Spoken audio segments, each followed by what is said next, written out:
bubble. Soda pop, all the way to the dome, all the way to the top. All the way to the top, all the way to the top. Buenos días a todos.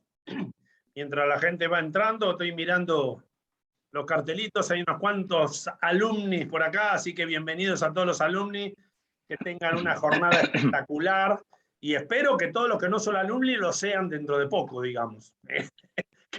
Que pasen a hacer algún programa por el día que vale la pena. Bueno, hoy tenemos una jornada dirigida por el profesor Roberto Lucchi espectacular, así que espero que la aprovechen con unos panelistas o invitados de muy alto nivel. Así que los dejo con Roberto, espero que la pasen bien y cualquier cosa acá estamos por el chat. Muchas gracias a todos. Roberto, todo tuyo.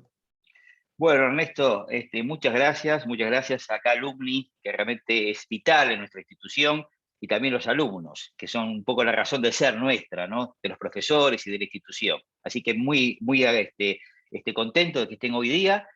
Bueno, simplemente para un poco poder enmarcar esto, hoy es la jornada anual del Centro Consensus. El Centro Consensus, algunos de ustedes en los programas del IAE ya habían oído hablar de esto, es un centro que nace ya hace unos cuantos años como de negociación y resolución de conflictos, pero fíjense que hemos ido cambiando un poco la orientación para llevarlo a ser un centro donde podamos debatir, reflexionar sobre el diálogo y la construcción de consenso, que es un poco lo que la sociedad reclama. Es un centro que tiene profesores del IAE, hay, digamos, coordinadores y asistentes de investigación permanentes, como Sebastián Balcel, que está hoy presente, y Ariel Llorente. El profesor Alejandro Zamprilli también trabaja acá en forma permanente.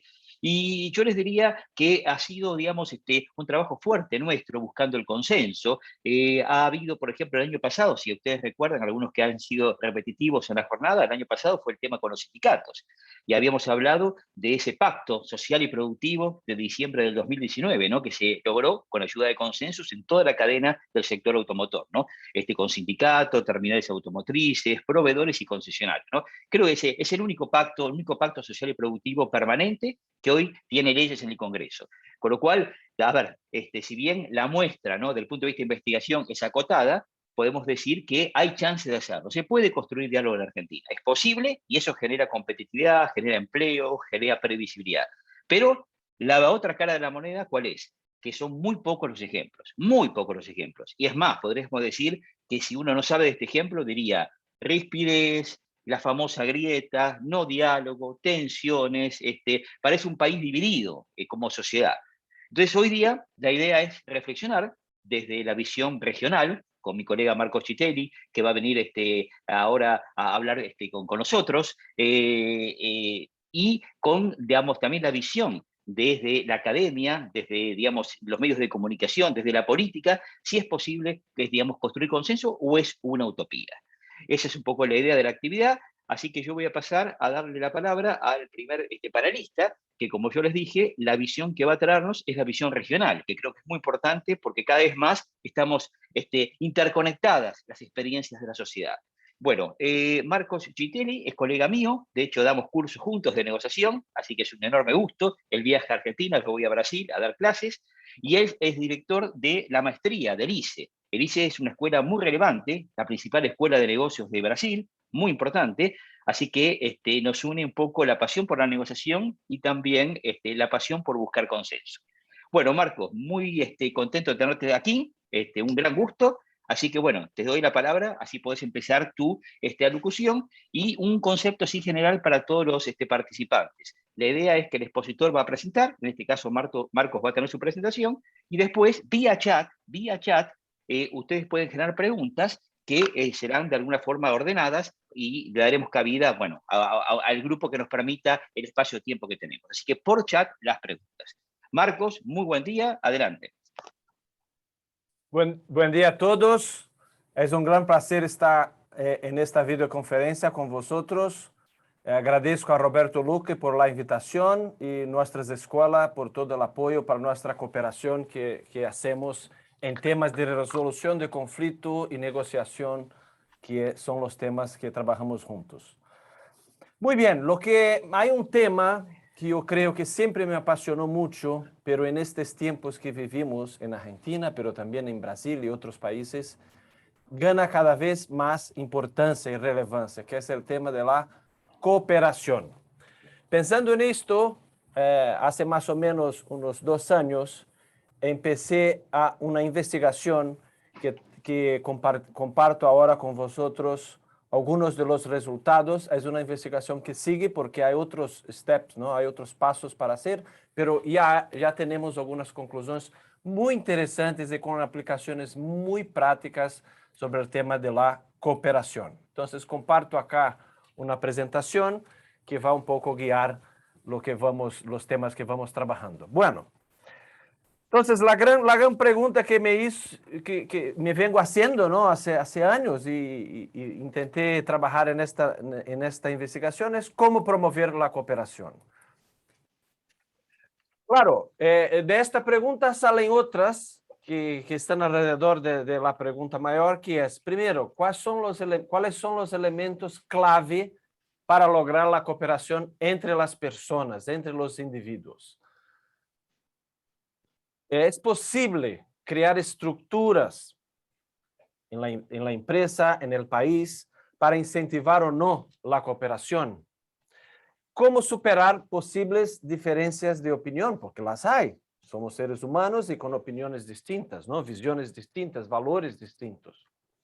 Bueno, empezaré por los resultados y después les voy hablando un poco de cómo hemos llegado a él. Los resultados hasta ahora son los siguientes. Para lograr la cooperación es necesario tener en cuenta 3 cosas principales. 3 cosas. Primera, los objetivos comunes, que acá estoy llamando de common goals. Profundizar en las necesidades reales. Ya veremos con lo que son las necesidades reales, que acá estoy llamando de common needs. Y desarrollar estructuras virtuosas, virtuous structure. Bueno, ¿cómo ha sido hecha esta investigación que llegó a estos 3 puntos principales para conseguir promover la cooperación? Primero, hemos usado una herramienta que quien han hecho cursos de negociación en nuestras escuelas ya la conocen muy bien, que es el role play. Entonces, como herramienta para una investigación empírica, porque trabajamos con datos reales, hemos utilizado el role play, que es una simulación práctica, ¿no? de lo que está, de las situaciones. Entonces, personas reales en situaciones que simulan una realidad. Personas reales con sentimientos reales tomando decisiones como las tomarían en la vida real. Hasta ahora, porque seguimos cogiendo más datos, más de 200 personas jugaron a lo largo de 1 año. Claro que ahora las preguntas ya están cambiando un poco para otros temas que ya hablaré un poco al final, cuáles son los próximos pasos de la investigación.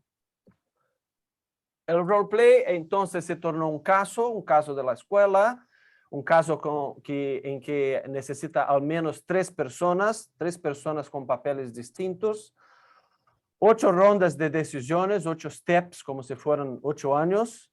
Cada ronda una nueva decisión de traicionar o cooperar. Los incentivos van cambiando, o sea, a cada ronda, cada step hay que tomar nuevas decisiones y con diferentes escenarios. Entonces, hay que decidir de nuevo, hay que renegociar pactos que han sido hechos. Y el histórico, o sea, el pasado, lo que ha sido hecho antes, importa para el resultado final. O sea, hay que mirar el pasado también, no se puede olvidar el pasado.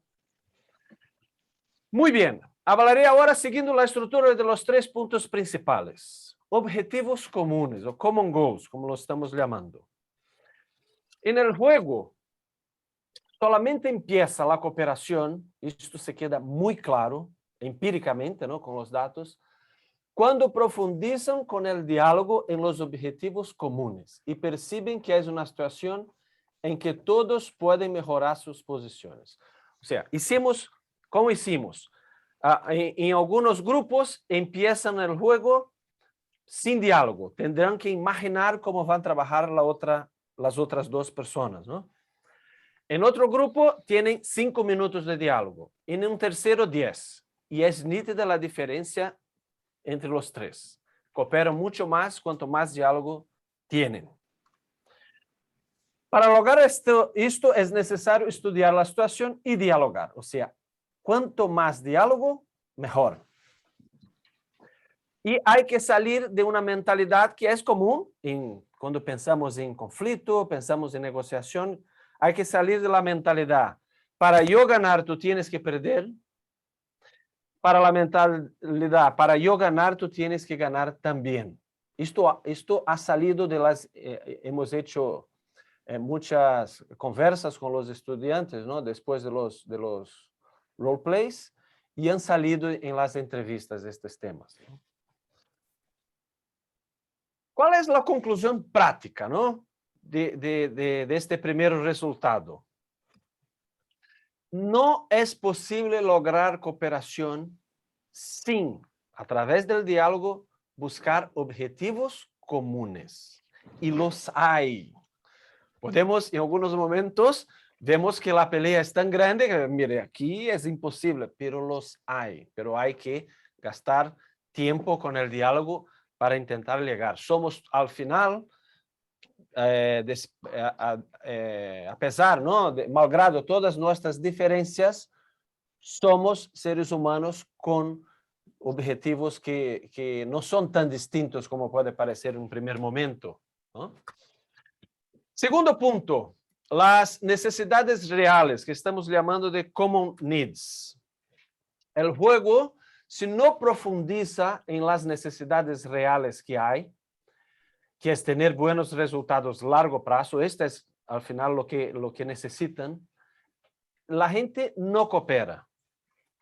En general, solamente lo consiguen si miran más hacia el futuro que hacia el pasado. Esto también es muy importante en el juego. O sea, si la gente está todo el tiempo intentando resolver los conflictos de pasado, es muy difícil avanzar. Hay que tener un poco de mirar adelante, ¿no? Yo resumo esto con esta última punto. Hay que tener humildad para olvidar el pasado y magnanimidad para imaginar el posible y grandioso futuro que podemos construir. No es fácil, pero es el camino. Conclusión práctica, ¿no? De este tema. Para lograr la cooperación es necesario ir más allá de la visión superficial de las posiciones que muchas veces tomamos. Soy a favor de esto, soy en contra de esto. Esas son posiciones.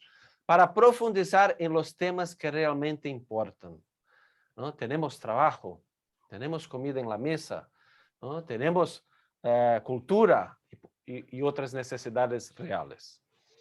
Tercer punto, las estructuras virtuosas que estamos llamando de virtuous structure.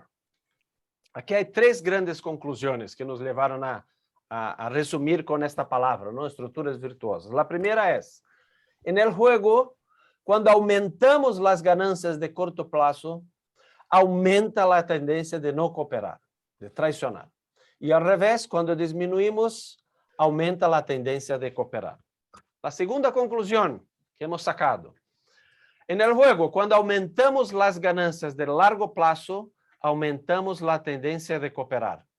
Y al revés, cuando disminuimos, aumenta la tendencia de traicionar. Y por último, en el juego, cuando aumentamos el tiempo de relacionamiento, de juego, aumenta la tendencia de cooperar. Si les decimos, mira, al final de la ronda número 8 se acaba el juego. No hay, en el final no hay más cooperación. Pero si les decimos que va a continuar, cooperan, ¿no?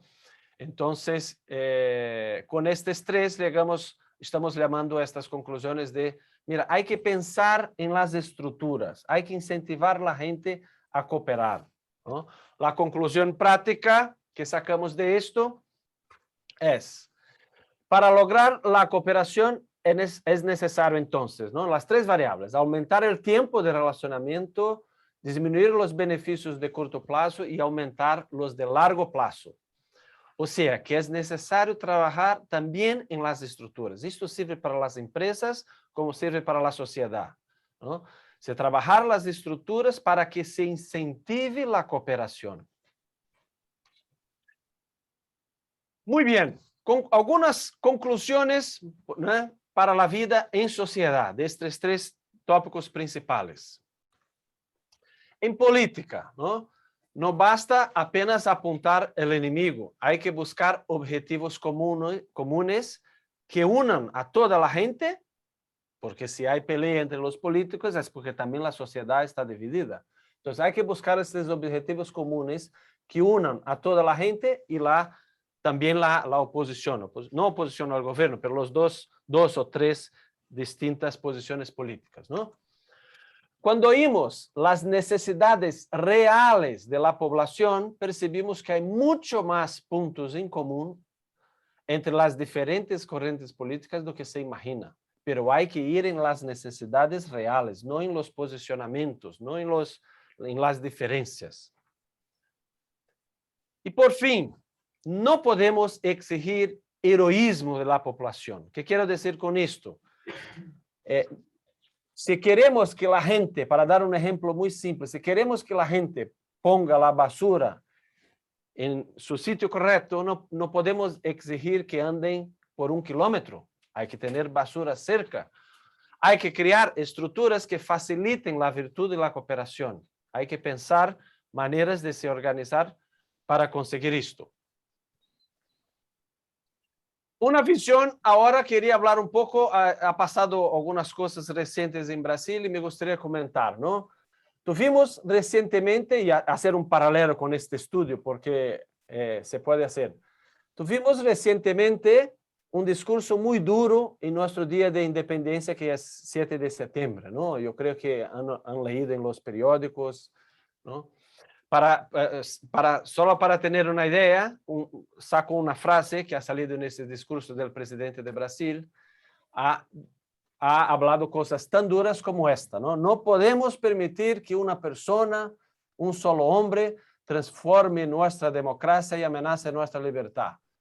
Sal, Alexandre de Moraes, deja de ser un bastardo. Ha hablado esto para millones de personas. Dejen de oprimir a los brasileños. Bueno, para entender un poco el contexto, Alexandre de Moraes es uno de los ministros del sistema judicial máximo de Brasil.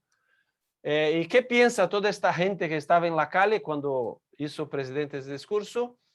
Aquí no hablo de mi opinión, hablo de que lo piensa la gente que estaba en la calle. Bueno, hay desconfianza del pueblo del sistema electoral, hay desconfianza con algunas prisiones y otras liberaciones, y hay presos políticos, de acuerdo con estas personas que estaban en la calle. Bueno, pero, y aquí hago un poco una relación con lo que estamos hablando, ¿no? Hay un coste muy grande para una ruptura, ¿no? El poder hoy en Brasil, como está organizada la sociedad, es muy dividido entre el judicial, legislativo y ejecutivo. Y además, salvo una excepción u otra, en general los militares no quieren tomar posición, no quieren asumir el poder. Esto es la opinión mayoritaria, muy mayoritaria entre los militares. O sea, que es una estructura que es casi imposible seguir adelante, gobernar sin diálogo, porque es necesario dialogar. Hay un premio a largo plazo si se dialoga, y el coste de una ruptura es muy, muy grande. ¿Qué pasó después de ese discurso? Que fue realmente muy duro, ¿no? 2 días después se empezó el diálogo con ayuda de un expresidente, ¿no?, de la República, que ha sido la persona que indicó este ministro al Superior Tribunal de Justicia, y esto facilitó mucho el diálogo y las tensiones bajar. Pongo acá un extracto de la Carta a la Nación que fue escrita apenas y divulgada apenas 2 días después de este discurso muy duro que fue en un domingo. Entonces, aquí el presidente justifica algunas cosas, ¿no? Torna sus palabras menos duras y pongo aquí un extracto que creo que resume un poco la carta. En la vida pública, las personas que ejercen el poder no tienen derecho a esticar la cuerda, habla de la ruptura, hasta el punto de dañar la vida y la economía de los brasileños.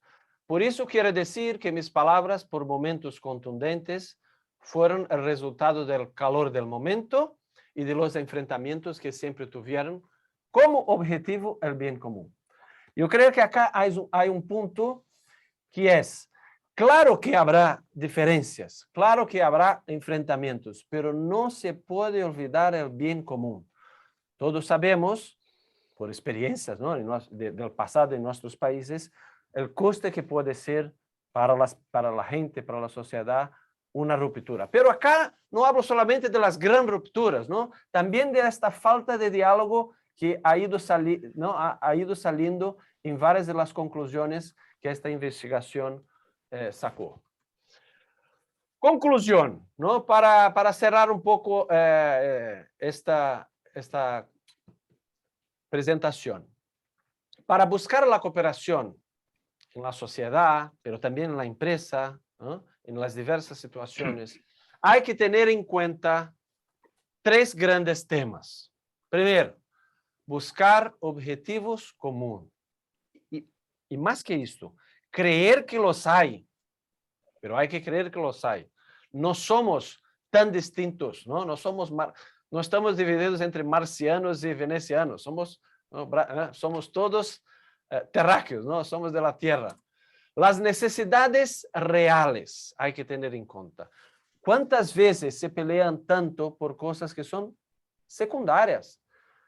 No son las necesidades reales. No estamos viviendo en países con todas las facilidades del mundo, ¿no?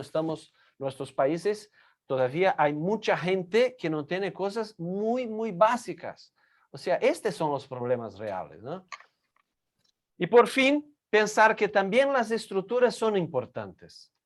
La gente quiere hacer el bien, pero también necesita apoyo, necesita estructura que facilite, necesita que sean premiados por hacer el bien y que les cueste no cooperar, ¿no? O sea, pensar en estas estructuras con base en estos 3 temas que fueron saliendo.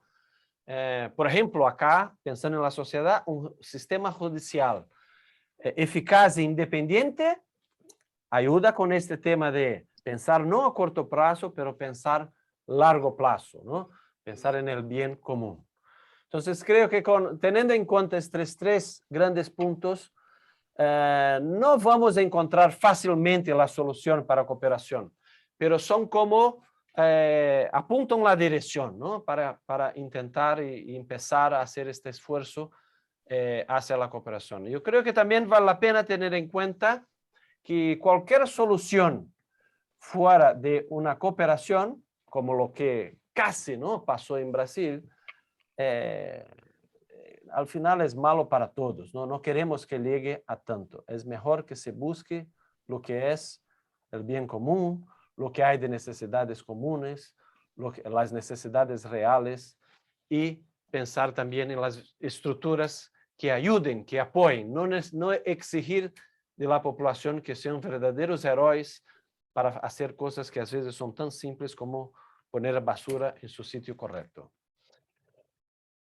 Muy bien, yo creo que con esto termina mi presentación. Estoy abierto para responder preguntas y paso ahora la palabra a Roberto Luque. Sí, sí, digamos, ahora vamos a pasar a las preguntas, simplemente una muy breve reflexión. Excelente, Marcos, la verdad que muy bueno, y la verdad que qué bueno que nos pones esta primera parte de la jornada en términos de optimismo, ¿no? Porque sabíamos el discurso de Bolsonaro, veíamos con cierta preocupación lo que pasaba en Brasil, tu análisis es muy interesante, esta visión, digamos, desde otro ángulo, y yo me quedo con 3 ideas que me permito sacar de tu exposición.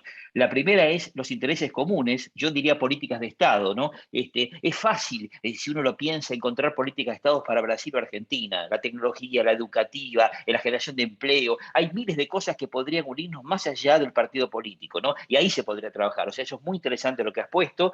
Después las estructuras virtuosas que vos decís, yo siempre hablo de que construir consenso no es un tema, vamos a decir, de palabras, es una gimnasia, es un proceso, es un método. Hay métodos para construir consenso, obliga tiempo, agenda, o sea, no es un tema de palabras puras, ¿no? Y yo creo que por ahí también viene. Y después, cómo has hecho un hincapié a la tradicional, pero nunca siempre digna de valorar, tradición republicana y democrática, ¿no? Que haya tres, digamos, divisiones muy fuertes en la sociedad que permitan trabajar, ¿no? Ejecutivo, legislativo y judicial, ¿no? Y con autonomía. O sea, está clarísimo. Lo que sería ideal es de alguna forma que desde los liderazgos políticos se proclamara más esto, ¿no? Como el horizonte. Pero bueno, ahí están las posturas que vos bien comentaste. Muy bien, bueno, Sebastián, te dejo a vos como coordinador de las preguntas. Adelante. Muy bien, recordamos que las preguntas deben escribirlas por el chat, así las podemos leer y hacerse llegar a Marcos. Sí.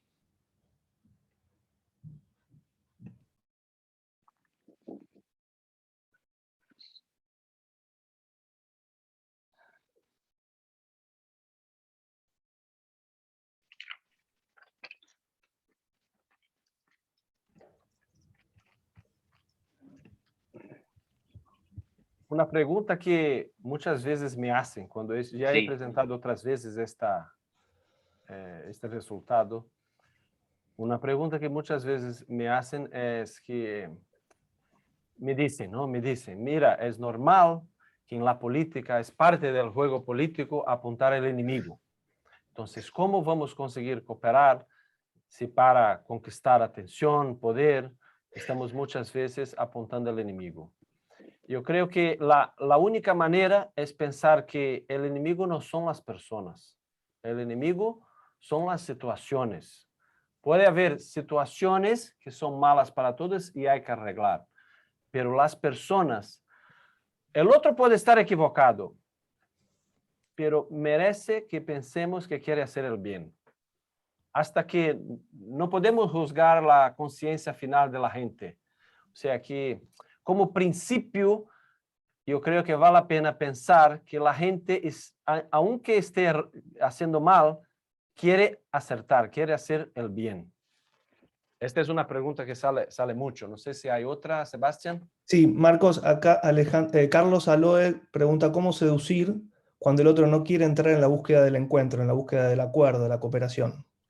Sí, muy buena pregunta. Porque si el otro lado no quiere cooperar, es imposible. Cuando solo un lado solo una persona está dispuesta a cooperar, es muy difícil conseguir avanzar. Entonces, lo que hay que intentar es enseñar a la otra parte que se pierde mucho por no hacerlo. Y hay entre los militares, yo fui militar por 8 años, entre los militares se habla mucho una frase que es famosa, en latín se dice, si vis paces para bellum. O sea, si quieres la paz, tienes que estar preparado para la guerra. O sea, que algunas veces hay que mostrarse que se está dispuesto, si el otro lado no quiere cooperar, se está dispuesto a pelear, pero que no es el mejor. Y tan luego la otra parte muestra señal de que quiere volver a cooperar, hay que olvidar el pasado. Vemos que, por ejemplo, este conflicto en Oriente Medio, es imposible salir de él sin olvidar el pasado. Imposible. Yo creo que es imposible sin dejar el pasado para atrás. Entonces, se está dispuesto a pelear también, si el otro lado no coopera, si vis paces para bellum, pero no podemos olvidar, ¿no?, que en el primer momento que demuestre disposición para la cooperación, dejemos el pasado y miramos hacia el futuro, ¿no? Magnanimidad. Gracias, Marcos. Otra pregunta la realiza Alejandro Lapietra, bueno, que agradece el análisis y que entiende que en el caso de Brasil fue necesario un rol de intermediación y que era respetado por las partes. Pero consulta qué ocurre cuando no hay un intermediario creíble y confiable para las dos partes. Y refuerza esta pregunta consultando si esto es un prerequisito. Sí, pues yo creo que si la tensión llegó a estar muy alta, es un momento que un mediador es prácticamente necesario, es una necesidad. Pero, y te aseguro desde Brasil, que no se puede decir que apenas el mediador fue responsable por el pacto que se hizo. Había una predisposición en buscar el bien común. Sin esto, no hay mediador que ayude. Es necesario que las partes estén dispuestas a no ir hasta, ¿no?, que sea mal para todos. Entonces, cuando dice en su carta después, ¿no?, después del 7 de septiembre, cuando Bolsonaro dice que la ruptura, no, porque claro, tenía mucho apoyo popular y la gente, no todos, ¿vale?, pero muchos en la calle estaban pidiendo esta ruptura. Entonces, cuando él habla que esta ruptura será mal para todos, es una opinión de él, no del mediador. El mediador fue un facilitador para que la tensión bajara, pero las partes que están involucradas en la situación tienen que pensar largo plazo, tienen que pensar que es mejor volver atrás un poco do que perjudicar a todos por una posición más dura.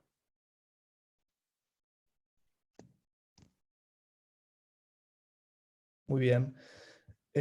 También hay una consulta de Darío que pregunta si podrías profundizar con ejemplos respecto a las estructuras virtuosas que mencionaste.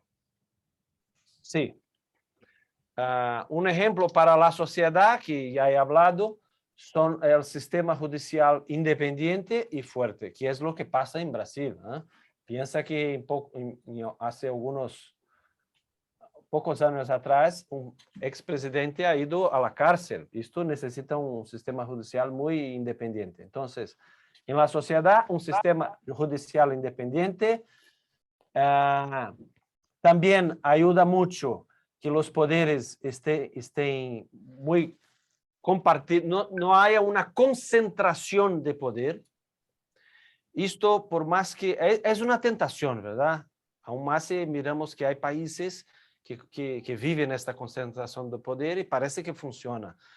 Pero hay costes que no se ven por detrás de esta concentración. O sea, es mejor que esté el poder más dividido y que puede haber una sensación de que las cosas no están bien porque hay un periodismo independiente, do que una aparente todo está bien, pero porque las noticias no salen a la calle, ¿no? La gente no sabe lo que pasa. O sea, hay siempre un coste muy alto. Entonces, tener la información circulando de manera amplia, un periodismo muy independiente, es parte de esta estructura virtuosa.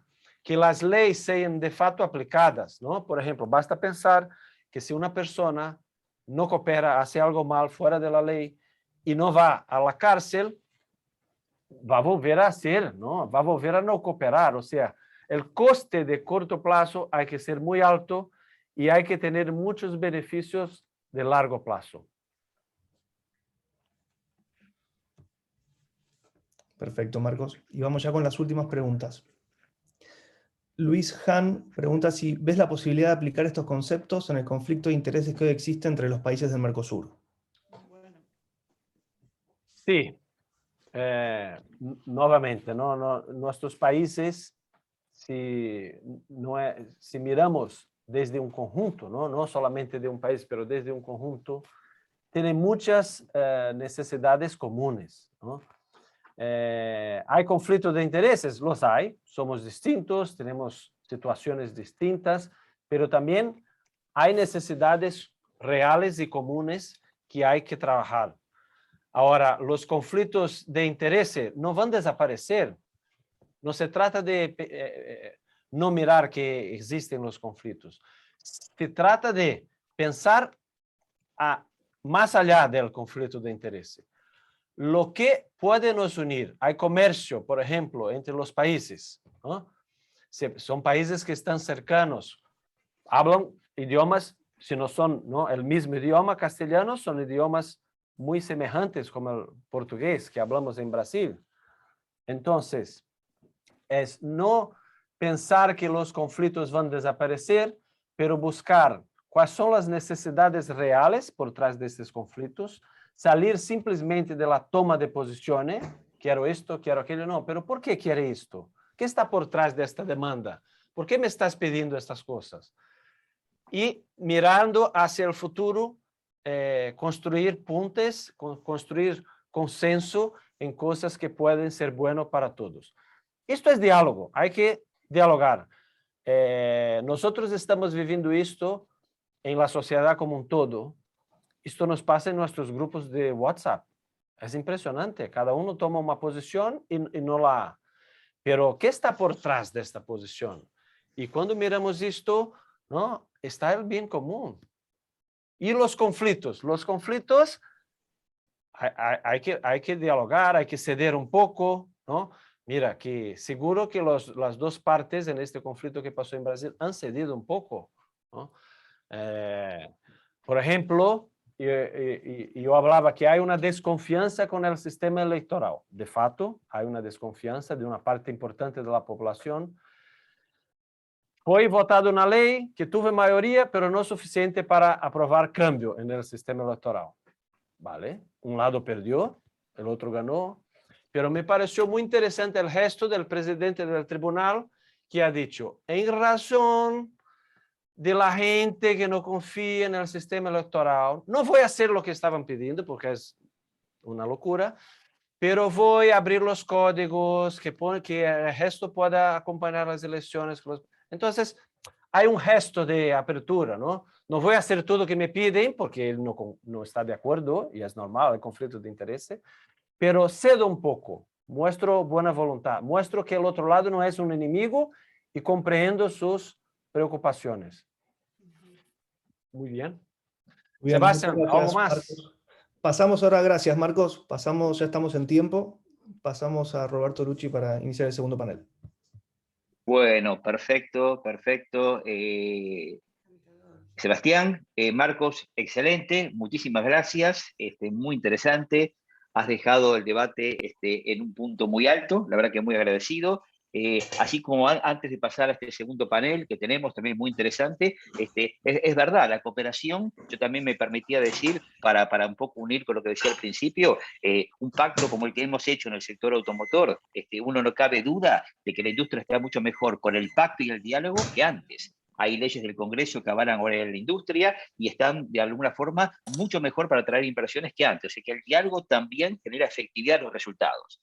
Yo también pensaba, y pensaba que de haber diálogo político, diálogo sectorial, también se transmiten valores a la sociedad muy importantes que luego derraman hasta el nivel familiar. En cambio, el antagonismo genera unas rispideces que va como minando a las bases de la sociedad. Así que hay un montón de elementos asociados a la cooperación. Bueno, muy bien. Vamos a pasar entonces a este segundo panel, donde yo voy a presentar así brevemente. De por sí cada uno de ellos tiene muchísimo para presentarse, pero una muy breve referencia. Va a estar con nosotros Patricia Bullrich, que tiene una muy destacada trayectoria política, es la presidente del partido político PRO. Después Luciana Vázquez, columnista política y educativa del diario La Nación, con el ciclo de repreguntas, y además es una antigua alumna del IAE, por lo cual muy bueno, Luciana, que estés con nosotros. Después Eduardo Levi Giatti, que es decano de la Escuela de Gobierno de la Universidad de Itela, la verdad que un gusto enorme que esté con nosotros, y a Inés Capdevila, que es secretaria de redacción del diario La Nación. Bueno, vamos a empezar con este debate tan importante que tenemos, hay mucha expectativa. Yo me permitía, solamente para ordenar, y si les parece después lo hacemos más libre, que ustedes han escrito, algunos de ustedes, artículos recientes, que la verdad que apuntan muy bien a este debate. Así que me tentaba de empezar tomar esto para después hacerlo más libre, ¿no? Entonces, pensaba primero con Luciana, ¿no? Luciana, y te iba a preguntar a vos para que puedas decir. Había un artículo tuyo muy interesante de algo que salió en la exposición de mi colega Marcos, ¿no? Que es el tema del consenso y el realpolitik, ¿no? Que era un poco, tu artículo decía, pero en el fondo, ¿quieren los políticos el consenso? ¿O es algo que declama la sociedad y a nivel político se ve como una ingenuidad? ¿Y cómo es eso? A ver, contanos un poco, que es un tema muy importante. Bueno, muchísimas gracias por la invitación y buenos días a todos. Sí, claramente hay en realidad no sé si lo reclama tanto la sociedad también penaliza a los políticos que hablan de consensos. En una sociedad muy polarizada, la idea de que un político, por ejemplo, Horacio Rodríguez Larreta, que ha estado intentando construir esa idea, o María Eugenia Vidal, que hable de la necesidad de construir un puente con el otro lado ha sido penalizado por parte de su base más consolidada de votantes y de adherentes. Penalizadas en la conversación pública, en la votación, eso no se registra, pero claramente hay una exigencia de parte de su electorado que no le perdona esa idea, básicamente porque todo consenso en una sociedad polarizada es visto como traición. Si uno piensa en las coaliciones políticas actuales, porque no hay partidos operando de una manera individual, en las coaliciones, lo interesante es que los consensos se dan dentro de las coaliciones. En la Argentina hay consensos, lo que no hay consensos intercoaliciones en este momento. Pero si uno piensa en la operación política que hizo Cambiemos para conformarse como tal, fue un consenso que tenía muy claro que había un enemigo, que en ese momento, en las elecciones de 2015, tenía que ver con, bueno, sortear el obstáculo, considerado desde esa perspectiva, del kirchnerismo. Es decir, ahí se logró un consenso entre las fuerzas de la oposición. Después se logró otro consenso que constituyó el Frente de Todos. Entonces, el consenso, cuando hay un enemigo estratégico y táctico claro, es bien visto por la clase política y lo construyen. Es un consenso que en algún caso, como yo creo que funciona en el Frente de Todos, es en realidad unanimidad. Un consenso a partir de la hegemonía de una voz que subsume a las otras. Entonces, es un consenso discutible. Ahora, en la sociedad, en la vida política y en la sociedad, la Argentina tiene un problema que el consenso en términos del diálogo interpartidario, intergrieta y superación de contenidos no rinde políticamente, no hay incentivos para que eso suceda, para cruzar esa grieta que atraviesa al ordenamiento de las posiciones políticas. Si se supera eso, se supera en términos electorales porque las necesidades de la gente no son satisfechas por el poder de turno, entonces la gente tiene un poder de veto enorme. Y lo que genera no son nuevos consensos intergrietas, sino consensos cada vez más consolidados de cada uno de los lados de la grieta.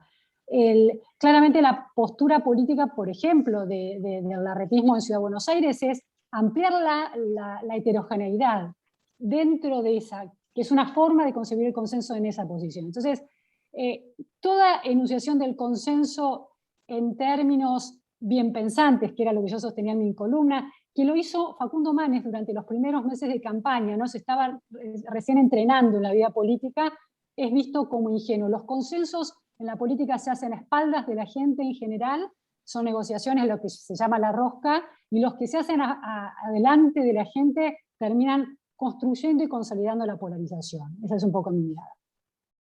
Muy bien. Bueno, la verdad, para reflexionar, realmente, muy interesante. Bueno, en orden de ir abriendo como la agenda, no le voy a preguntar a Eduardo. Eduardo, buen día. Un gusto tenerte aquí con nosotros, la verdad que un placer. Escribiste hace un tiempo, muchos de ustedes han sido muy prolíficos, me permito tomar algunas muestras. Hablabas de consenso disruptivo. ¿Qué es eso del consenso disruptivo? Y por supuesto, alentabas el consenso, pero hablabas disruptivo. ¿Qué es eso? Bueno, antes que nada, muchas gracias por la invitación. Yo creo que vale la pena hacer una distinción entre dos palabras que en realidad en la Real Academia son sinónimos, que son consenso y acuerdo. Yo tiendo a hablar de consenso en términos de contenidos y de acuerdos en términos de continuidad. Yo creo que no nos vamos a poner nunca de acuerdo en términos de contenidos. Me parece que es ilusorio pensar en un consenso en términos de coincidencia sobre las respuestas a dar en la mayoría de los problemas de política pública o de política en Argentina. Creo que sí es necesario un acuerdo, básicamente porque el principal costo de no tener ese acuerdo es algo que estamos viendo muy fuertemente en la Argentina y que los especialistas en políticas públicas lo han estudiado mucho, que es la temporariedad de las políticas. La falta de continuidad de las políticas hace que el Estado se quede sin instrumentos, sobre todo un Estado pobre, porque las políticas públicas básicamente se basan en estimular respuestas de la gente. Entonces, si yo quiero crear empleo, genero incentivos para que los empleadores y los trabajadores hagan su esfuerzo y busquen y encuentren empleo. Si ese incentivo o esa promesa o ese camino que les propongo no es creíble porque dentro de 2 años cambia la onda o cambia el gobierno, no genera ningún impacto. Y es como apretar un botón de un tablero de control que tiene los cables cortados. Y hoy estamos en esa situación. De hecho, si uno mira la batería de medidas que tira el gobierno en los últimos años, muy probablemente sean algunas medidas de distribución que no tienen dinero para pagarlas, con lo cual van a tener patas muy cortas, y otras programas de empleo, de inversión, de exportaciones a los que nadie le da bola, para decirlo de manera muy técnica, porque vienen cambiando cada año, cada 2 años, y eso se ve desde hace 10, 15 años, y se vio muy claramente en la sucesión del gobierno de Cambiemos y este gobierno. Entonces, yo necesariamente no me tengo que poner de acuerdo en exactamente qué hacer, pero tengo que garantizar que las políticas que estoy implementando ahora van a durar por lo menos más de 4 años, porque muchas de esas políticas tienen un incentivo largo, ¿sí? Entonces, y si no responde el sector privado, y si el sector público está quebrado, como lo está en Argentina hace más de 2 años, el gobierno simplemente se queda sin nada para hacer, en términos de reformas, de incentivos, de cambios. Entonces, eso es lo primero que hay que tener en cuenta. Lo segundo que hay que tener en cuenta tiene que ver con algo sobre el cual si quieren después volvemos, y que yo como economista llamo el problema de agencia de los políticos, y un poco eso está en línea con lo que decía Luciana Bajel. El problema de agencia para los economistas es básicamente lo siguiente: yo tengo dinero y le encargo a un agente, yo soy el principal, dicen los economistas, le encargo a un agente que me haga algo. La gente lo va a hacer más o menos bien en función de cómo yo arme el contrato, pero en el fondo le importa muy poco lo que yo le encargo. Es mi agente, pero no, a él no le interesa lo que yo le estoy mandando a hacer. Entonces tengo que tener muy en claro el contrato y los controles y los incentivos para que ese agente más o menos responda a lo que yo, que soy el principal, quiere que haga. Y en la política el principal es la ciudadanía, y es un principal obviamente muy complejo, porque son muchos y con intereses muy distintos y por lo tanto muchas veces encontrados, y el agente es el político. El político en Argentina tiene un tremendo problema de agencia, y se ven las crisis. O sea, uno siente que durante las crisis a muchos políticos, de vuelta, obviamente nadie, ni los votantes ni los políticos son todos lo mismo, ¿sí? Pero a muchos se los ve distanciados de las demandas de la gente.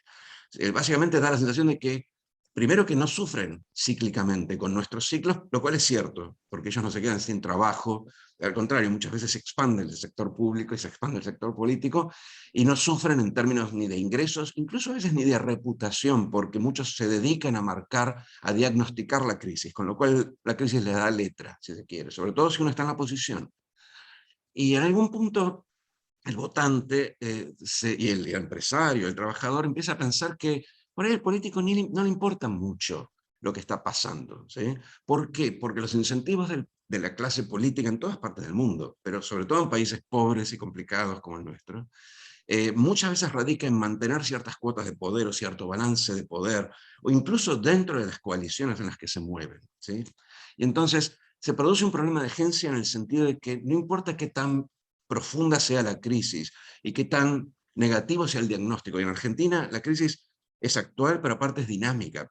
Simplemente pensemos en la pérdida de educación en los últimos 2 años. O sea, eso va a impactar en los próximos 10, 20 años, ¿sí? No hay una respuesta que vaya de la mano con lo que es la gravedad de las crisis. Entonces hay un problema de agencia que dificulta mucho el acuerdo, porque al final del día, como bien decía Luciana, el acuerdo en Argentina no garpa, por ponerlo de vuelta en términos técnicos, no paga políticamente necesariamente, ¿sí? Y les voy a poner un ejemplo. Nosotros hicimos hace unas 3, 4 años, publicamos un estudio, el único que hice sobre economía del comportamiento y política, en donde hacíamos un test que es muy conocido en Estados Unidos, pero lo hacíamos muy específicamente para Argentina, que era preguntarle a la gente qué opinaba de determinadas reformas, o todo ficticio, proyectos ficticios de ingreso universal, apertura comercial, tratamiento de inmigraciones, etc. Proyectos que uno a priori los asociaría más a un partido demócrata en Estados Unidos y a un partido más laborista o más de centro-izquierda en Argentina. Y decíamos, bueno, ¿qué opinan de esto? Y la gente se separaba, unos votaban a favor, otros en contra. Después decíamos la misma pregunta, y decíamos, ¿qué opinan de este proyecto que impulsó el bloque de Cristina Kirchner en el Congreso? Y entonces ahí los kirchneristas estaban mucho más a favor, y los no kirchneristas, los macristas en este caso, estaban en contra, mucho más en contra. Y después hacíamos la inversa, que lo promovió el bloque de Cambiemos, por ejemplo, y entonces se daban vueltas, se abrían, pero en sentido contrario a las votaciones. Pero lo importante es que, por último, lo que decíamos es, ¿qué opina de este proyecto que propusieron los dos bloques simultáneamente? Pensando que el consenso generaba agrupamiento, generaba de una forma convergencia. Y el apoyo del público, de este público ficticio, caía. Porque la polarización que hay en Argentina sobre contenidos o sobre banderas, sobre no sé, ideas que están dando vuelta, es una polarización por la negativa. Generalmente lo es, pero en el caso argentino mucho más. Y por nombres. ¿Sí? Aquí no estamos hablando de Partido Demócrata o Republicano, que era el esquema original de este experimento. Estábamos hablando de Macri y Cristina. En esa época eran los más asociados a diferentes extremos de la polarización. Y lo que se veía es que como la polarización era negativa, si a alguien de Cambiemos le decíamos que había sido apoyado el proyecto por Cristina, decía, bueno, entonces no puede estar bien. Y viceversa. ¿Sí? Entonces, de alguna forma, por lo menos en este laboratorio muy experimental, muy ficticio, el consenso no garpaba. Entonces yo, si estoy en alguno de los extremos, soy un político que quiero, como todo político, acceder y ganar poder para eventualmente hacer una agenda de reformas, que nunca sucede en Argentina, voy a tratar me voy a inhibir de ir al centro, como decía Luciana, porque me van a castigar de los dos lados, de alguna forma. ¿Se entiende? Entonces, yo cuando uno habla de consenso, en realidad yo estoy pensando en particular en un acuerdo en donde esas partes simultáneamente se juntan en el centro para generar cierta continuidad, no tanto para coincidir en las medidas, sino para generar continuidad. El modelo es el modelo del pase, que llamo yo, de Fernando Enrique Cardoso a Lula en el 2002-2003, todo un proceso, porque todo el mundo sabe que los dos piensan distinto, pero el acuerdo, que no fue sobre contenido, fue básicamente decir, mira, si yo vengo al poder, pongamos el contexto, ¿no? Lula estaba arriba de las elecciones y el mercado estaba muy inquieto, había una corrida cambiaria y una salida de capitales en el año 2003 amenazando una crisis. Y Fernando Enrique le dice a Lula, escribamos una carta junto donde vos decís, no voy a cambiar todas las reformas que Fernando Enrique había implementado con éxito en Brasil. Y después, y Lula firma, y después obviamente Fernando Enrique va a su candidato, que es José Serra, y le dice, bueno, ahora firmás vos. Y los dos arman y publican una carta al pueblo brasilero. Y ese tipo de acuerdo, que no involucraba contenidos muy específicos, sino básicamente la promesa de decir, no voy a mandar todo para atrás, que es lo que vemos en Argentina cada 2 o 3 años, esa promesa, más el cumplimiento de Lula, eso sí es importante, Lula no mandó las cosas para atrás, hizo que tuvieran los 4 años más exitosos de los últimos 20 en Brasil. El primer gobierno de Lula fue muy exitoso. Eso no es un consenso de ideas. Nada más separado, y hoy Lula y Fernando Enrique se juntan, igual siguen pensando diferente, pero es un acuerdo que genera continuidad. Y para hacer ese acuerdo necesitamos políticos con la audacia y, si se quiere, la contención del problema de agencia, es decir, políticos generosos y audaces y más estratégicos que se sienten a firmar ese acuerdo aún a un costo político. ¿Sí? Sin ese acuerdo, la política pública en Argentina simplemente, no importa qué equipo técnico tengan, es imposible de hacer, porque el Estado no tiene dinero y si no hay respuesta del sector privado simplemente nada pasa. Entonces, yo para enmarcar la discusión diría esto, y bueno, y cortaría acá, pero no quiero tampoco monopolizar el panel. Gracias. No, muchísimas gracias. Son palabras interesantísimas a los ejes comunes que decía Marco Cittelli. Vos decís acuerdos para continuidad, muy práctico, muy concreto. Y paso, digamos, a un tercer panelista para después dejar libre un poco el debate. Inés, después vamos a ir a Patricia. Inés, en un artículo tuyo reciente, para enmarcar esto, aunque estuvo nuestro colega de Brasil, ¿no? Vos hablabas mucho de las democracias y las autocracias en la región, ¿no? Porque a los que, bueno, yo pongo una bandera, ¿no? Yo creo obviamente en el consenso, mi centro se llama consenso, creo en el consenso realista, como decía Eduardo, no el ingenuo, pero parece ser que si miramos ejemplos, los ejemplos son como claros oscuros, ¿no? En la región, vos estuviste escribiendo sobre eso, ¿no? ¿Qué nos dirías vos si miramos el mapa de la región? ¿El consenso Bueno, garpa o no garpa? Como decía Garpa, en términos, si querés, muy de calle, como decía Eduardo, ¿garpa el consenso o no garpa? bueno, yo voy a decir un par de cosas polémicas, un poco Sí, disruptivas respecto a lo de sí. Eduardo y Luciana. El consenso garpa en la región, sí. Muy bien, qué bueno. Aunque no lo creamos. Pero antes que el consenso, para mantener menos gastada la democracia, lo que garpa más que todo, es clases dirigentes que escuchan a sus votantes. Y acá viene lo que voy a decir, que es un poquito disruptivo con el resto. Antes que tener audacia para firmar consensos y acuerdos, hay que saber escuchar a los votantes. Y si nosotros miramos el mapa electoral que nos mostró las PASO en la Argentina, nos damos cuenta que no hay tanta polarización como creemos. Que en todo caso hay una grieta declarativa en la política, que nos separa a la clase política del votante. Es una clase política que se queda en la pelea, pero no escucha los problemas de los votantes. Y son problemas que a lo largo de las últimas 3 décadas han ayudado a erosionar, y esto sucede en todos los países, a erosionar la confianza de los argentinos, los chilenos, los brasileños en la democracia. Y ahí es donde está la gran diferencia a nivel regional. Hay países que son netamente autocráticos y ya están tan firmes en esta situación que es muy difícil retirarlos de ahí. Nicaragua, Cuba, Venezuela, Guatemala y Salvador en ese camino. Ahora, en América del Sur tenés tensiones democráticas, pero la democracia está firme. Y las tensiones hoy particularmente, y esto es bastante, hablando de consensos, hay mucho consenso entre algunos especialistas regionales, que la democracia está firme, pero hay mucha brecha entre los votantes y la clase política. Y es de allí donde parte la gran erosión democrática. Eso por un lado. Por el otro lado, la democracia son varios factores, no necesariamente es la división de los poderes, por supuesto la independencia de los poderes es fundamental, pero hay un elemento que marcaba recién Eduardo, que es casi tan esencial en la constitución de la democracia. La democracia son acuerdos de base fundamentalmente, y es la capacidad del Estado. Cuando tenemos un Estado que tampoco escucha las necesidades de sus ciudadanos y es incapaz de darles respuestas, entonces ahí la piedra fundamental para llegar al consenso sobre cómo actuar falta. ¿Por qué? Porque no están las herramientas para darle vida a esos consensos.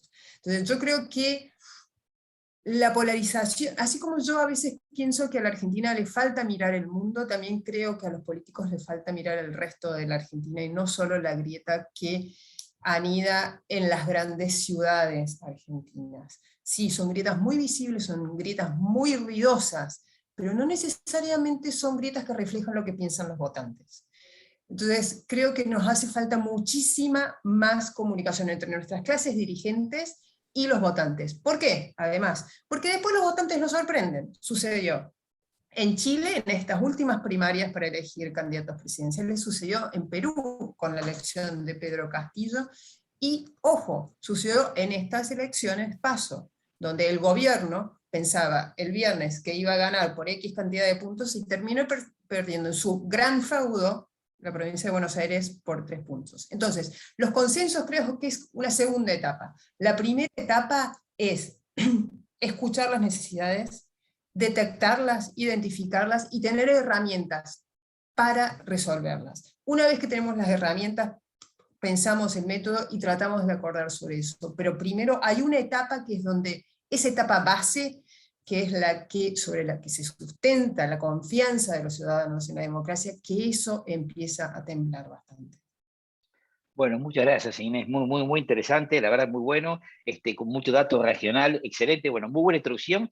Y para terminar esta ronda, primer round de panelistas, Patricia, muy buen día, un gusto tenerte aquí con nosotros. Así que, bueno, vos sos jugadora, estás en la cancha, con lo cual te puedo decir, ¿utopía o realidad el consenso? Pregunta fácil para entrar, ¿no? ¿Utopía o realidad el consenso en la Argentina? Bueno, podemos decir que la Argentina nació con un consenso difícil, pero a partir de un triunfo, que fue cuando Urquiza decidió apoyar una constitución liberal. Vino después de la batalla de Caseros, es decir, que vino después de la posibilidad de establecer que una hegemonía de una idea de qué hacer con la Argentina estaba ahí presente. Y Urquiza tuvo la inteligencia de entender ese momento, esa época, y plegarse a que esa iba a ser una herramienta de crecimiento, de estabilidad, de posibilidades de una Argentina más ordenada, más previsible. Con esto quiero ejemplificar que el consenso que yo creo posible en la Argentina es el consenso sobre una arena democrática. Si bien recién Inés habló de que la Argentina vive una arena democrática y quizás no tiene las características de las autocracias más típicas que como vemos en general las autocracias de izquierda duran más que las de derecha, ¿no? Es decir, y tienen una gran estabilidad, como puede ser el caso de Cuba, recientemente Venezuela, Nicaragua. Yo creo que la Argentina tiene otra característica de poder que está de alguna manera moldeada por una cultura que no es típicamente autocrática, pero que tiene otras características, que tiene características más, digamos, antirrepublicanas, más feudalistas, más de un poder en el que lo que incomoda es el crecimiento de sectores que van tomando una fuerte autonomía y que van logrando una autonomía del Estado, ¿no? De un Estado, digamos, que te entra a tu casa desde todos los lugares. Entonces, cuando uno mira que la Argentina, en vez de haberse separado de Santiago del Estero, cada vez tiene más provincias similares que manejan la prensa, que manejan la justicia, que intentan manejar todos los resortes de poder, te das cuenta que quizás no es el modelo autocrático más típico, sino que es un modelo de construcción de un tipo de Estado donde vos encontrás una dirigencia política muy asentada, con muchos años en el poder, 30, 25, no sé, puedes tomar Santa Cruz 30, puedes tomar Formosa 25, puedes tomar Santiago del Estero, que cuando se hace la gran revolución de Zamora, Zamora termina amoldándose al poder en vez de desestructurar ese poder, se amolda, lo perfecciona, y es el Suárez de este siglo, ¿no? El Juárez de este siglo. En consecuencia, yo creo que lo que nosotros enfrentamos es una idea de construcción del poder que concentra el poder en lo que ustedes pueden llamar dirigencia política o clase política, que yo creo que es distinta, que tiene distinciones, si bien en muchos momentos de la historia se pensó que había que asimilarse al poder para poder manejarlo, yo creo en algo totalmente distinto. Yo creo que hay que ser disruptivos y desestructurar este poder para poder manejar la Argentina. Y en ese sentido, digamos, el consenso para mí tiene que partir primero de una ruptura, de un quiebre de la voluntad, como diría Levitsky, y un quiebre de la voluntad de este modelo, digamos, populista, feudalista. Populista, ustedes saben que no es una palabra demasiado clara, pero feudalista, que ha generado, digamos, y que se va creciendo como una mancha de aceite. Uno lo ve en muchas municipalidades, lo va viendo hasta en las provincias más productivas, ¿no? Es decir, el intento de manejo de justicia, prensa, más empleo público, menos empleo privado.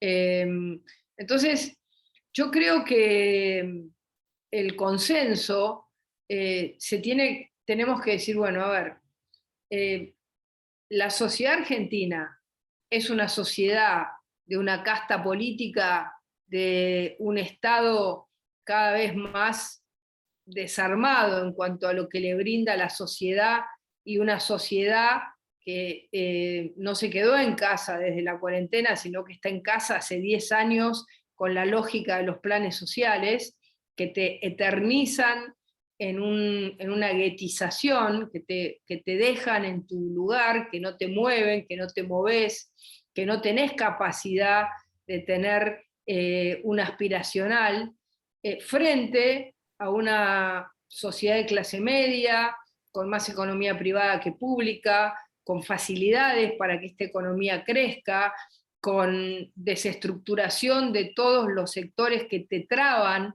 la existencia de una economía privada y de un país que para acompañar esta economía privada vos tenés que generar un cambio, digamos, no seguir en la decadencia en la que estamos en la educación, en la que tenés que alinear los gastos que hacen las municipalidades, las provincias, la nación, que tenés que poner parámetros. Recién ustedes nombraban a Brasil. Bueno, Brasil puso parámetros, Fernando Henrique Cardoso firmó un pacto federal de prohibición, además del endeudamiento de las provincias. Eso después lo siguió los dos gobiernos de Lula, el poco tiempo que estuvo Dilma, Temer, y ahora lo sigue Bolsonaro. Nunca rompieron ese acuerdo que distintos gobiernos con distintas miradas. Acá se han roto los acuerdos porque no se parte de una misma idea de cómo generar, de qué sociedad queremos generar. Cuando uno mira que en provincias que tenían diversificación productiva, la producción ha ido desapareciendo, como es el caso de Tucumán. En Tucumán era una provincia con mucha diversificación productiva, sin embargo cada vez las áreas productivas se van achicando. Si vos vas a Formosa, te dicen que toda la economía agraria formoseña ha desaparecido prácticamente. Vas a Santa Cruz y tenés los campos cerrados. Entonces, y sin embargo vas, por ejemplo, al Alto Valle y sigue avanzando, a pesar de las dificultades que tiene, o vas a Neuquén y ves una sociedad que avanza, o vas a Formosa y ves una sociedad que avanza. Entonces, yo creo que el consenso tiene que estar basado en 3 premisas desde mi punto de vista. Primero, si queremos hacer una sociedad capitalista competitiva, con una cultura igualitarista que la Argentina tiene.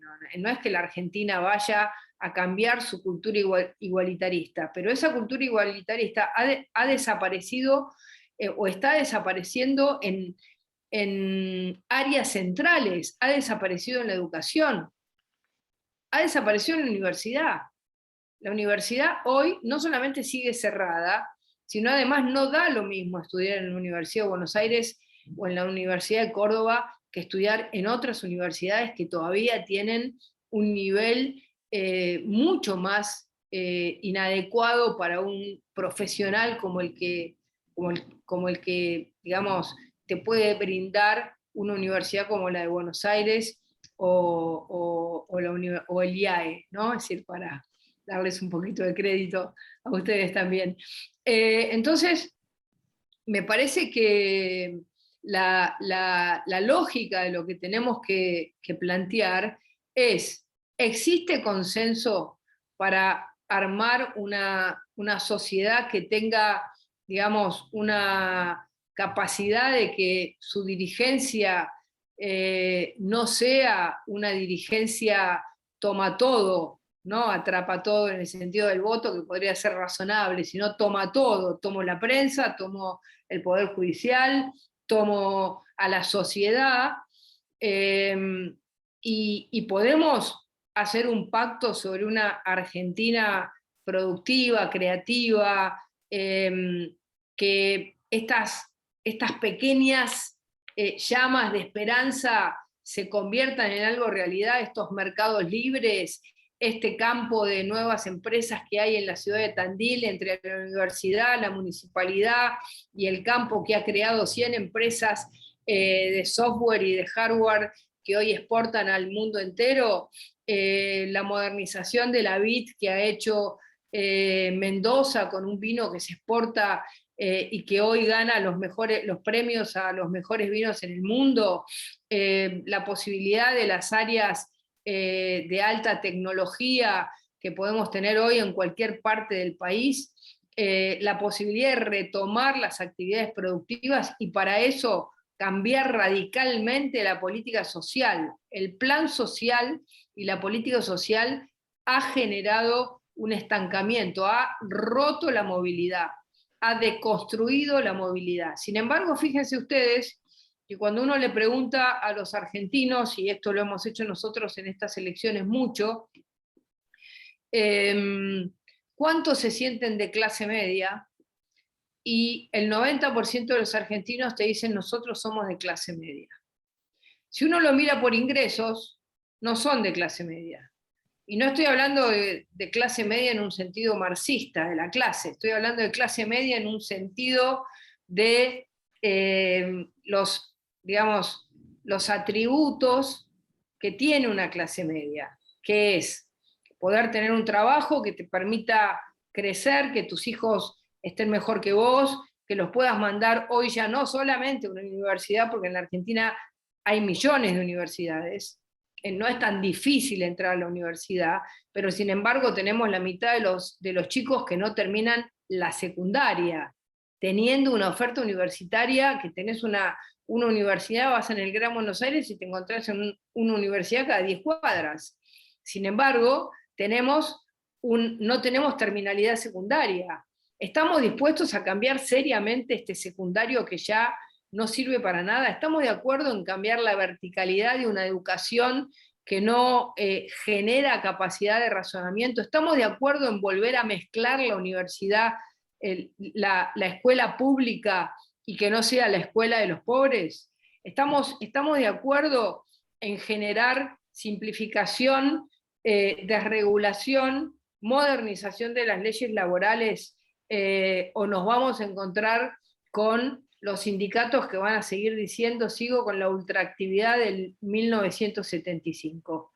Bueno, este cambio que puede lograr un consenso, podemos encontrar un Urquiza, pero lo primero que tenemos que plantearnos es que este cambio es innegociable, porque cualquier tipo de acuerdo corporativo, cualquier tipo, este cambio es innegociable y lo voy a decir bien, es negociable. Digamos, cuando uno pone un cambio sobre la mesa, no va a querer conseguir el 100% del cambio, ¿no? Es decir, se encontrará en un punto. Lo que no puede hacer es negociar el cambio. Es decir, se encontrará que en algunos aspectos logrará el 50, en otros el 40, otros tendrá que dejarlos, otros avanzará más, pero lo que no podemos hacer es el pacto de la decadencia, el pacto del status quo. El pacto del 2002 que hizo Duhalde, el otro día yo lo estuve hablando con Remes Lenikov, fue un pacto solo para parar el posible estallido social. Pusieron los planes sociales y ahí se quedó. Digamos, de ahí no se hizo más nada. Después vino Kirchner, intentó imponer su modelo, su proyecto. Después vinimos nosotros, que fuimos en muchos aspectos más sigamos que cambiemos. No pusimos todos los cambios sobre la mesa. No pusimos los cambios de la modernización laboral sobre la mesa. Fuimos un poco tímidos, para usar una palabra, digamos, bondadosa con nosotros mismos. Y no generamos las condiciones para que ese cambio además fuera compartido, ni siquiera con nuestros propios socios, porque de alguna manera se dijo, es un gobierno del PRO. No, no es un gobierno del PRO, es el gobierno de una coalición. Y esa coalición le faltó coalición. Entonces, yo lo que digo es que estamos en un momento en el que el peronismo, kirchnerismo, como le quieran decir, algunos no le quieren decir peronismo, digamos, está en un momento de confrontación muy fuerte con su propia base. Inclusive su propia base, que de alguna manera la base más tradicional, que también, ¿no? El obrero metalúrgico de Lorenzo Miguel también tiene una crisis con esto, ¿no? Porque se ha achicado, porque no alcanza a tener su casa, su auto, a sacar a su hijo de la droga, a que el chico no termine el colegio, ese obrero metalúrgico peronista típico, ¿no? De Lugano o de La Matanza, está también en crisis. Entonces yo creo que nosotros tenemos que aprovechar esa crisis para que el peronismo no vuelva a ser una fuerza predominante. Y dentro de Juntos por el Cambio hay algunos que dicen rescatémoslo. Yo digo no lo rescatemos.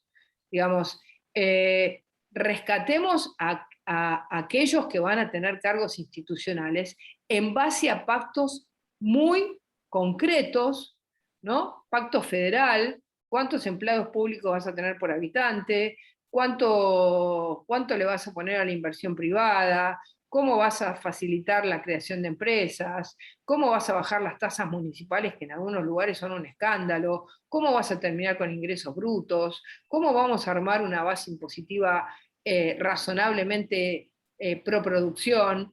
Entonces, digamos, cuando están en una situación de debilitamiento, digamos, tienen una posibilidad de negociar para poder mantener ese poder mayor del que lo tienen cuando vos lo fortaleces. Entonces, yo creo que hoy Juntos por el Cambio tiene que luchar mucho para ganar esta elección, ganar en el 2023 con un plan mucho más, digamos, jugado, más valiente, más disruptivo, más de cambio, buscando acuerdos, pero que el acuerdo no te mate el cambio. Con esto termino. Gracias. No, bueno, muchas gracias, Patricia. Bueno, y simplemente ahora para pasarle a los otros tres panelistas el comentario. Estamos construyendo algo que no es fácil si estás construyendo. Hay una materia prima acá. Fíjate vos que desde Brasil nos decían busquen ejes comunes. Eduardo hablaba de los acuerdos con el criterio de continuidad. Se hablaba mucho de escuchar. Y vos lo interesante es que acá dijiste algo que es básico para acordar. No podemos pretender el 100%, pero tenemos que sentarnos, aunque sea llevarnos el 50 o el 60% de un cambio que sí es innegociable. Y ya hablaste de un montón de, yo lo que te digo, política de Estado, ejes comunes, las leyes laborales, la educación secundaria, capitalismo o estatismo, la autonomía de poderes. O sea, ahí se ve materia prima para una agenda de consenso tremenda. Tiene que haber voluntad para eso. Le pregunto a Luciana, después a Eduardo e Inés, ¿no? Ustedes en este tema que en inglés llamamos food for thought, ¿no? Esta comida para pensar en algo que todavía es algo difícil, hilar la hoja de ruta del consenso. ¿Qué quisieran agregar? Por ejemplo, Luciana, si nos proponemos que haya más consenso y acuerdo en la Argentina, ¿cuál sería, digamos, tu sugerencia, ¿no? En esta hoja de ruta, en esta agenda para avanzar? Yo creo que el poder del consenso, la fuente del consenso es el poder de veto de la ciudadanía a la hora de votar. Uno puede pensar el consenso en dos esferas, en la esfera de la ciudadanía o en la esfera de la clase política. Las PASO nos muestran que la ciudadanía sigue votando por identidades, pero hay un núcleo cada vez mayor que se mueve de acuerdo con sus necesidades, de acuerdo con si la política, el oficialismo de turno, le dio o no respuestas a esas necesidades. Lo sorprendente de estas elecciones en particular es que esa proporción de votantes creció y perdió entonces el peronismo, el kirchnerismo, parte de su base histórica, que se corrió de su definición identitaria y se sumó a la crítica del gobierno. Ahora, la tercera fuerza política votada en la Argentina es la izquierda.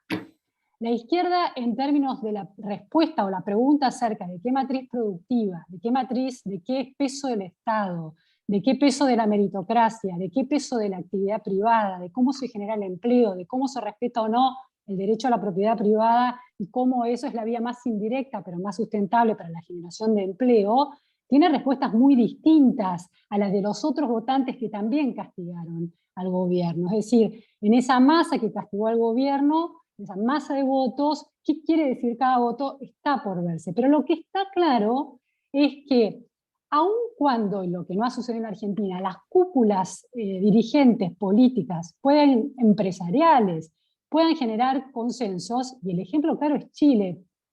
A mí es un caso que me interesa particularmente, lo vengo siguiendo hace años. Hubo consensos históricos de la democracia, desde la recuperación de la democracia en adelante, entre la élite chilena de izquierda a derecha. Un consenso clave: no va a haber déficit fiscal. No importa si las políticas son de más de centro izquierda o más de centro derecha, pero el déficit fiscal no se permite en Chile. Y era un consenso muy arraigado. Ahora, ese consenso en relación también a una matriz productiva, a un peso importantísimo de lo privado en la cosmovisión de ese país, tenía una brecha con la gente, con la gente en la calle, que no es lo mismo que la ciudadanía, porque en Chile vota muy poca gente, menos del 50% del padrón electoral en las presidenciales. Claro. Y a lo largo de este proceso de este año, como máximo el 20 y pico %, creo que sacó, sí en la constituyente mucho, pero después fue del 20 o 26, 23%. Entonces, digo, hay un consenso de la clase política que no necesariamente se traduce en una respuesta a lo que la ciudadanía necesita. Y por otro lado, hay una expansión del consenso en cuanto a la crítica al oficialismo de turno, pero ese consenso está atravesado por corrientes muy diversas, no está claro. Si no hay una clase dirigente que la interprete, se apodere ese reclamo de la ciudadanía y lo convierta en respuestas mayoritarias, tampoco esa mayor cohesión de la crítica al gobierno conduce a destinos de políticas sustentables. El ejemplo, y después está el de las estructuras virtuosas que planteaba el expositor. La Argentina tiene división de poderes, habrá cuestionamientos, pero hay división de poderes.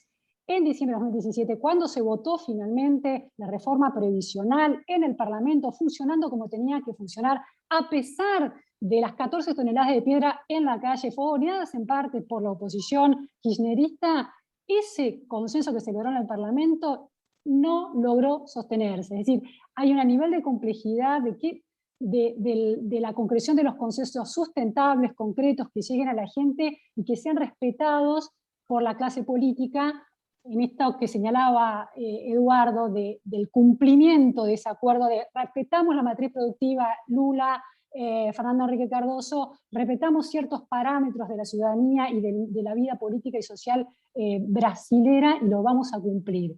El problema de la verdad atraviesa también el consenso. Así que es complicado en la Argentina ese tema.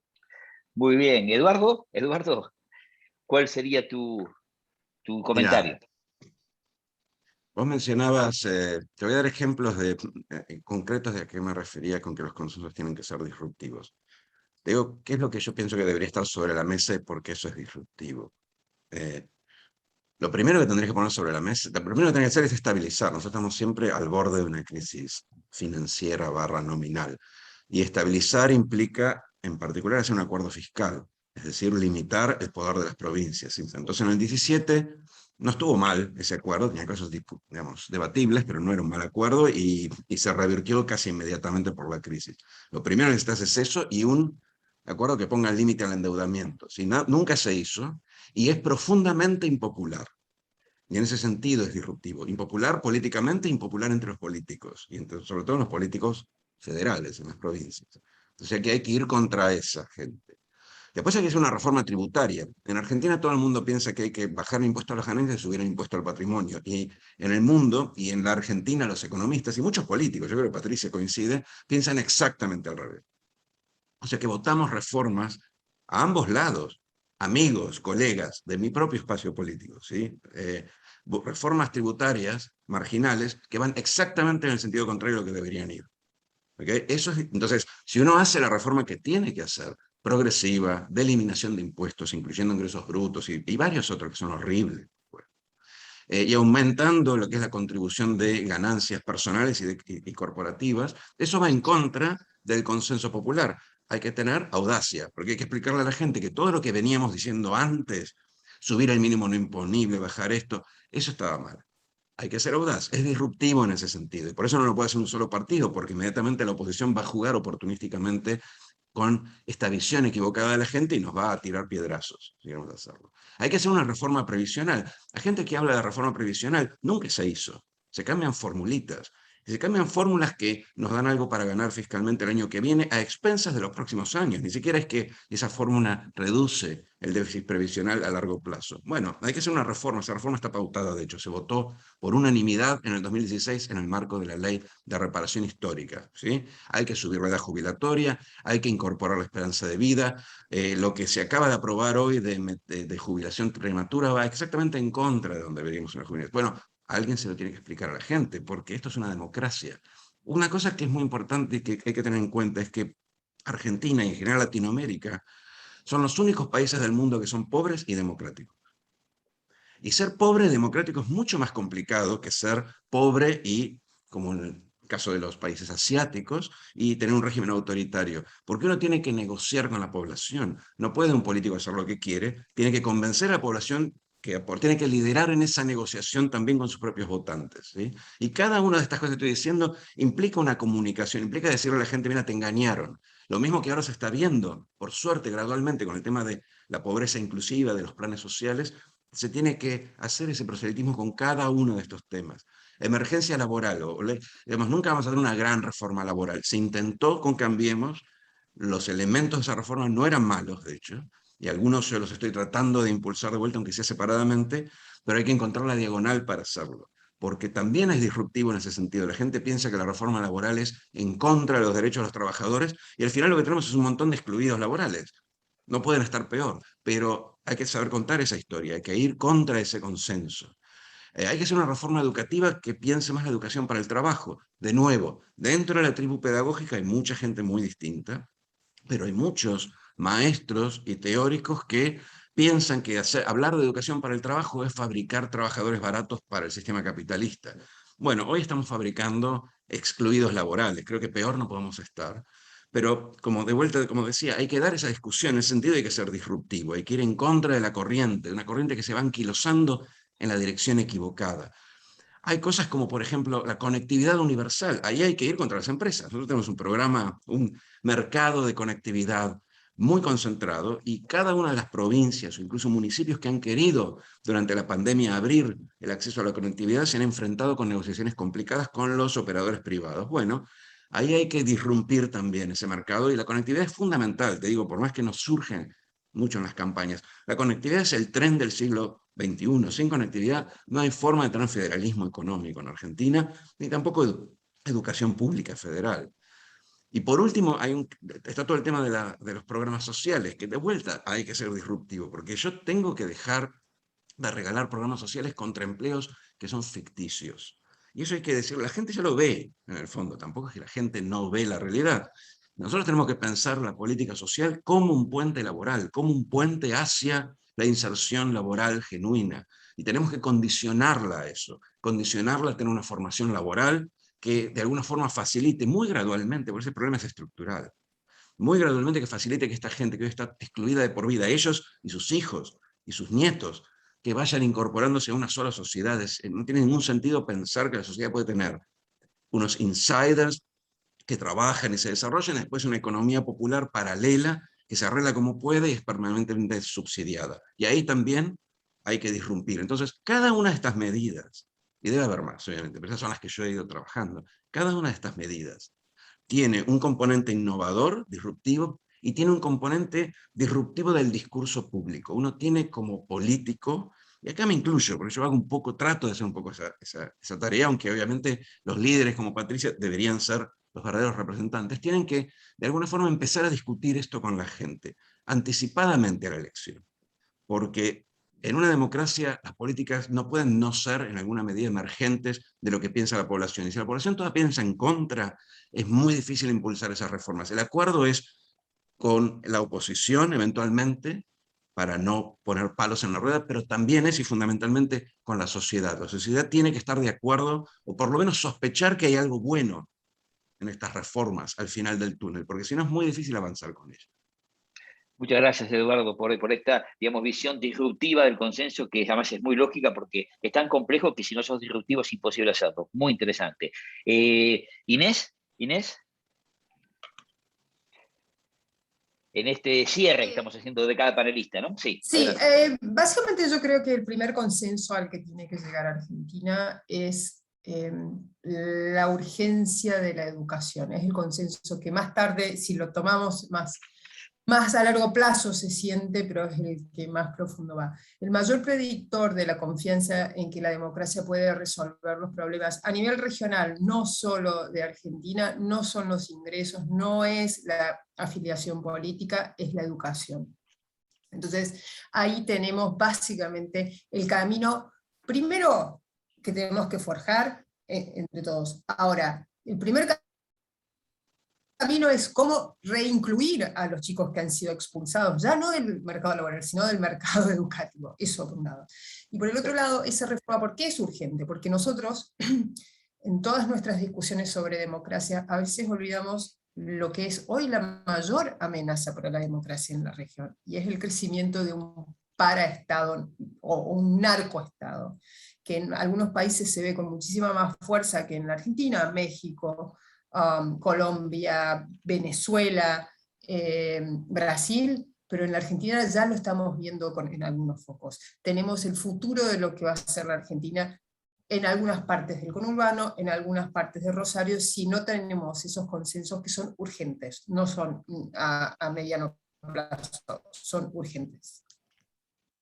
Muchísimas gracias, de verdad que interesantísimos los puntos que has tocado, que son sin duda los ejes comunes de consenso relevantes para Argentina, importantísimo.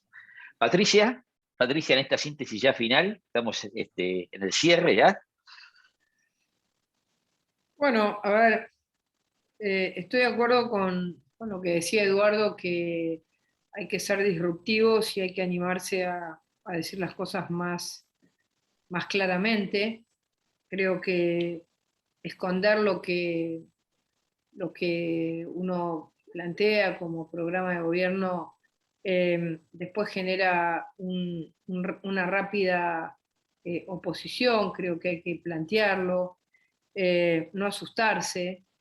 Creo que se abren espacios para eso, creo que el espacio está más abierto en este momento. Quizás también estuvo abierto y no se hizo.